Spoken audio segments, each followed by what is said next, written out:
بھائیوں، ایک تمہارا میرا کیلکولیٹر ہے، ایک رحمت کا کیلکولیٹر ہے. یقین کریں ہر چیز لاجک سے نہیں ہوتی. اور یہ تو اتنی واضح ہے، یہ تو اتنی واضح ہے. بٹھاؤ کسی اکاؤنٹنٹ کو، بٹھاؤ کسی چارٹرڈ اکاؤنٹنٹ کو، اس کا اکاؤنٹ بتائے گا کہ زکات دو گے تو پیسے کم ہوں گے، صدقہ دو گے تو پیسے کم ہوں گے. ایمان کیا ہے کہ میرے آقا نے فرمایا میں قسم اٹھا کر کہتا ہوں. نبی پاک نے صرف یہ نہیں کہا کہ میں کہتا ہوں، میں قسم کھا کر کہتا ہوں کہ اللہ کی راہ میں خرچ کرو گے مال کم نہیں ہوگا. میں کیلکولیٹر کی مانوں یا اپنے نبی کی مانوں؟ اور جنہوں نے مانی نبی پاک کی پوچھو ان سے، ہر سال ان کا پیسہ بڑھتا ہے. ہر سال جو جتنا بانٹ رہا ہے اس کا اتنا ملٹیپلائی ہو رہا ہے. کیسے ہو رہا ہے؟ کیلکولیٹر تو کہتا ہے کم ہوتا ہے. نہیں، کچھ چیزیں کہیں اور بن رہی ہیں، کیلکولیشن کہیں اور ہے، رحمت کی باتیں کہیں اور. ایمان تو لاؤ نا. کیا شاندار ایمان تھا حضرت ابراہیم علیہ نبی علیہ الصلوۃ والسلام کا. پنجابی شاعر کہتے ہیں عشق دے چلے ہی نمبر لے گئے، عقل منداں ہیں وہی عمرہ گالیاں. جو عشق والے ہوتے ہیں نا وہ نمبر لے جاتے ہیں، عقل والے سوچتے ہی رہ جاتے ہیں. عقل کو تنقید سے فرصت نہیں، عشق پر اعمال کی بنیاد رکھ. جس دن آپ کا ایمان، آپ کے اعمال عشق پر آ گئے نا، پھر آپ دیکھیں کہ آپ کی زندگی میں کبھی کوئی آپ کو کنفیوز نہیں کر سکے گا. Let's move forward. باتیں تو بہت ساری ہیں، اس پورے واقعے سے توکل سیکھنا ہے. حدیث پاک میں آتا ہے اگر تم اللہ پر توکل کرو جیسا کہ توکل کرنے کا حق ہے، اللہ تمہیں ایسے روزی دے گا جیسے پرندوں کو روزی دیتا ہے. کبھی امیجن کیا آپ نے پرندوں کو روزی کیسے ملتی؟ یہ حدیث میں ایسی پرند، اچھا ہو سکتا ہے انسانوں کے بارے میں فرمایا جاتا، نبی پاک فرما دیتے، جانوروں کے بارے میں فرماتے، پرندوں کے بارے میں کیوں فرمایا؟ سبحان اللہ. آپ کو دنیا میں پتہ ہے پرندے کتنے ہیں؟ ایک کیلکولیشن کے مطابق اس دنیا میں جتنے جانور ہوتے ہیں نا وہ انسانوں کا ملٹیپلائی بائی 10 ہوتے ہیں.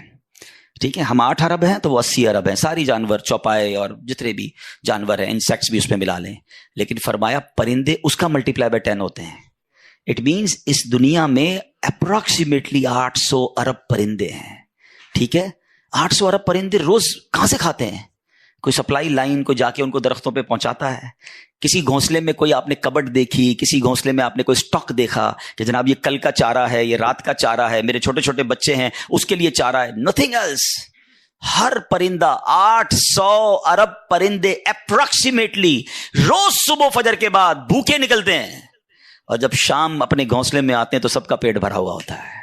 سب کو کون کھلا رہا ہے؟ کوئی تو ہے جو نظام ہستی چلا رہا ہے، میرا خدا ہے. ایمان لاؤ نا، توکل کرو. جب پرندوں کو 800 ارب پرندوں کو روزی دے سکتا ہے، ارے میں اور آپ اشرف المخلوقات ہیں، میں ٹینشن ہی نہیں ختم ہو رہی. کال کرو تھی نو ہے، سال بعد کیا ہوگا، بچی کی شادی کیسے ہوگی، میرے کاروبار کا کیا ہوگا، ارے مارکیٹ ڈاؤن ہو رہی ہے، ڈالر اوپر ڈالر نیچے، اسی ٹینشن میں مر گئے. یار جو رب چونٹی کو کن اور ہاتھی کو من دے سکتا ہے وہ اس نے مجھ سے بھی وعدہ کیا ہے. سیکھو نا حضرت ابراہیم سے. کاش یہ توکل نصیب ہو جائے.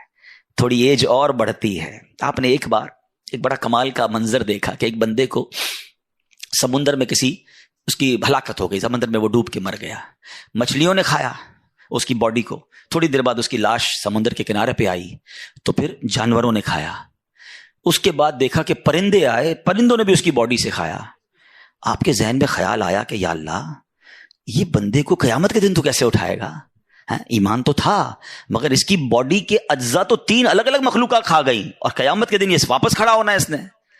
سبحان اللہ. آپ نے اللہ سے کہا وَإِذْ قَالَ إِبْرَاهِيمُ. پھر یہ دیکھیں حضرت ابراہیم کا یہ واقعہ بھی قرآن میں موجود 3 پارے میں سورہ بقرہ. آپ کہتے ہیں وَإِذْ قَالَ إِبْرَاهِيمُ رَبِّ أَرِنِي كَيْفَ تُحْيِي الْمَوْتَى. حضرت ابراہیم نے عرض کی کہ اے میرے رب مجھے دکھا دے تو مردے کیسے زندہ کرے گا. ارشاد ہوتا ہے قَالَ أَوَلَمْ تُؤْمِنْ. اے ابراہیم تو ایمان نہیں لایا؟ تجھے یقین نہیں؟ اللہ ایمان لایا ہوں، مجھے یقین ہے، مگر میں ذرا دل سے دیکھنا چاہتا ہوں اور قرار آ جائے، میں عین الیقین چاہتا ہوں، میں اس کو مزید دیکھنا چاہتا ہوں. قال فخذ 4 من الطير. قرآن کہتا ہے رب نے فرمایا کہ اچھا 4 پرندے لے، فصرهن الیک ثم اجعل على كل جبل. فرمایا اس کو اپنے ساتھ ہلا لے، اپنے ساتھ مانوس کر لے، پھر ان کا ایک ایک ٹکڑا پہاڑ پر رکھ دے. منهن جزءا ثم ادعوهن ياتينك سعيا. فرمایا پھر انہیں بلا، وہ تیرے پاس چلے آئیں گے پاؤں سے دوڑتے. وَعْلَمْ أَنَّ اللَّهَ عَزِيزٌ حَكِيمٌ. اور جان رکھ اللہ غالب حکمت والا ہے. اب ہوا کیا، حضرت ابراہیم کو حکم ہوا کہ 4 پرندے لیں. اب آپ نے 4 پرندے الگ الگ لیے، مور لیا، کبوتر لیا، آپ نے مرغ لیا اور ایک گدھ لیا. ان 4 کو اپنے ساتھ تھوڑا ٹائم رکھا تاکہ وہ آپ سے انسیت پالے، تاکہ 4 کے بارے میں کنفرم بھی ہو جائے کہ یہی 4 ہے، کوئی اور مکس نہ ہو جائے. اس کے بعد آپ نے 4 کو ذبح کیا، 4 کا قیمہ بنایا اور 4 کا قیمہ مکس کر دیا. چاروں کا الگ الگ نہیں، چاروں کا ٹوٹل مکس کر دیا اور اس کے چھوٹے چھوٹے پیس سمجھ لیں 4 پہاڑ پر رکھ دیے، الگ الگ پہاڑوں پر، اور چاروں کی جو چہرے تھے یعنی ان کی کھوپڑیاں تھیں وہ اپنے پاس رکھی، اس کا قیمہ نہیں بنایا، یعنی ان کے سر آپ کے پاس ہیں چاروں پرندے کے، چاروں کا مکس قیمہ ہو چکا ہے اور 4 الگ الگ پہاڑ پر رکھ دیے۔ قرآن نے کیا کہا تو انہیں پکارو ہیں۔ اب یہ بھی ذرا میں آگے آ کے بتاؤں گا اس ایک خوبصورت آیت کے اس جز سے کیا سیکھنے کو مل رہا ہے۔ قرآن نے کیا کہا کہ انہیں پکارو، تو آپ نے کہا یا ایھا الدیک، اے مرغ، یا ایتھا الحمامہ، اے کبوتر، یا ایھا النسر، اے گدھ، یا ایھا الطاؤس، اے مور۔ آپ کی پکار پر وہ چاروں پرندے جو ہیں ان کا قیمہ اب آسمان پر اڑنا شروع ہوا ہے۔ فکشن، گرافکس ہیں، آج کل اینیمیشن کا دور ہے، کمپیوٹر پر جناب لوگ بہت ساری چیزیں بنا لیتے ہیں۔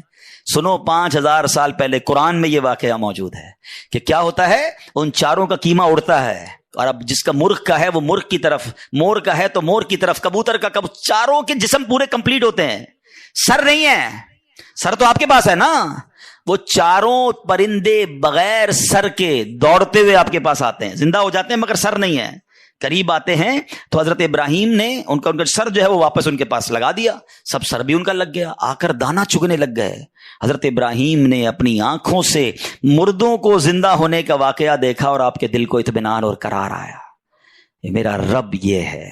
کیسے ہیں کہتے کسی کو شیر کھا جائے، کسی کو مچھلی کھا جائے، کسی کی سمندر میں موت آ جائے، معاذ اللہ کسی کے پرخچے اڑ جائیں، کوئی آگ میں راکھ ہو جائے، میرا رب چاہے تو سب کو دوبارہ جسم، ان کی تمام باڈی کو پھر کریٹ کرے گا اور وہ قیامت کے دن جمع ہوں گے۔ حضرت ابراہیم نے یہ اپنی آنکھوں سے دیکھا اور یہ واقعہ بھی قرآن میں موجود۔ یہاں کیا سیکھنے کو ملا؟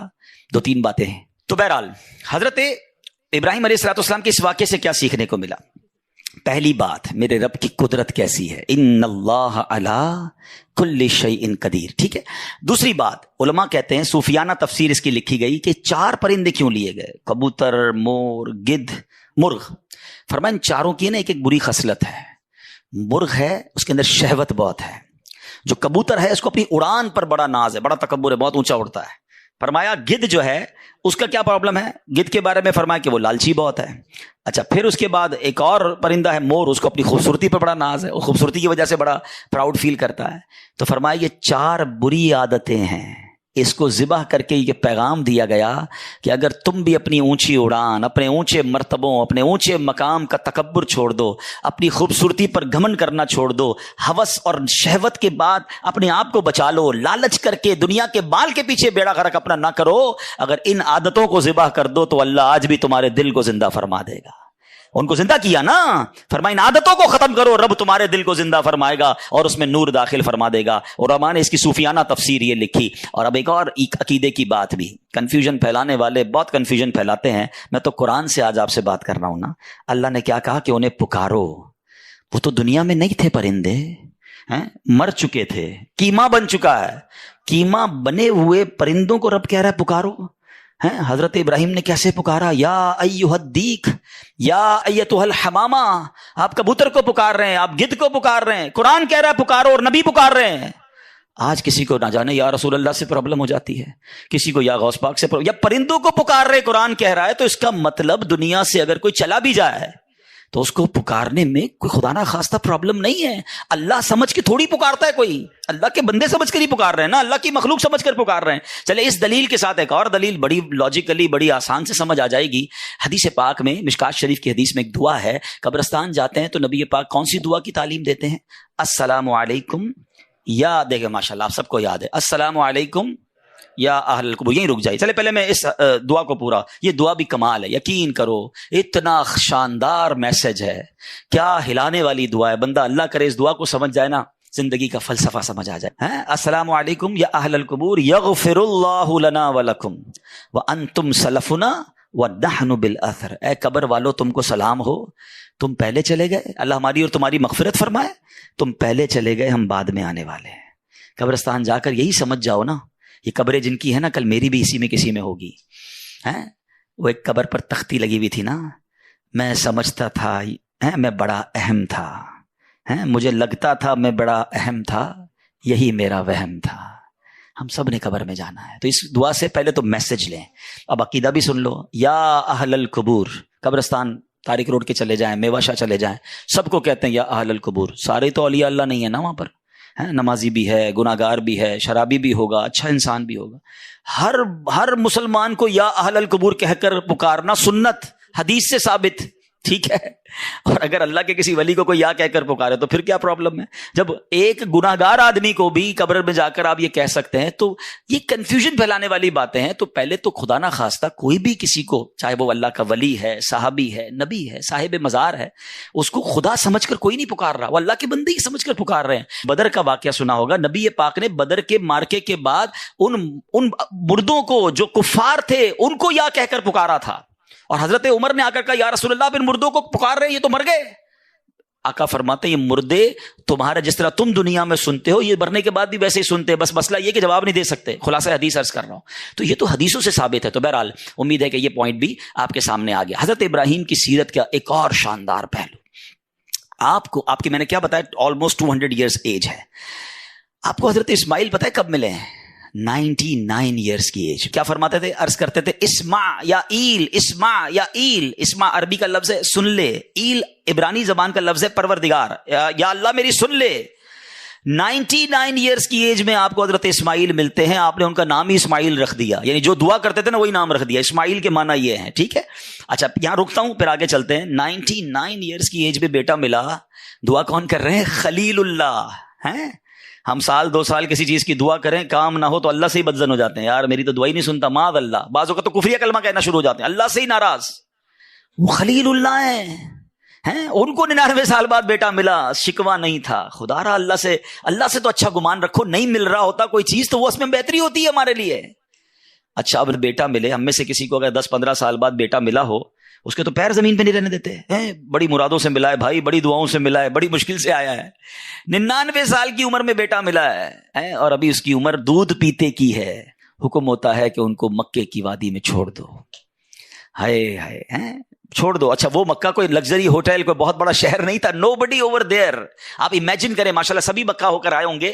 کعبہ بھی نہیں ہے، صرف ریگستان ہے، صرف پہاڑ ہیں اور دھوپ ہے، کوئی درخت نہیں ہے. بی بی ہاجرہ ہیں، حضرت اسماعیل ہیں، اور حکم ہو گیا کہ وہاں چھوڑ کے آ جاؤ. آپ نے ان کو وہاں رکھا، کچھ کھجوریں دی، تھوڑا پانی دیا اور آپ نکل گئے. بی بی ہاجرہ کہتی ہیں ابراہیم کدھر جا رہے ہو ہمیں چھوڑ کر؟ آپ نے کوئی جواب نہیں دیا. کہا ابراہیم بتاؤ تو صحیح کس کے آسرے چھوڑ کے جا رہے ہو؟ کوئی جواب نہیں. 3 بار پکارا. وہ خاتون بھی کمال کی، آخر میں کہتی بس یہ تو بتا دو جو آپ ہمیں چھوڑ کر جا رہے ہیں یہ اللہ کا حکم ہے؟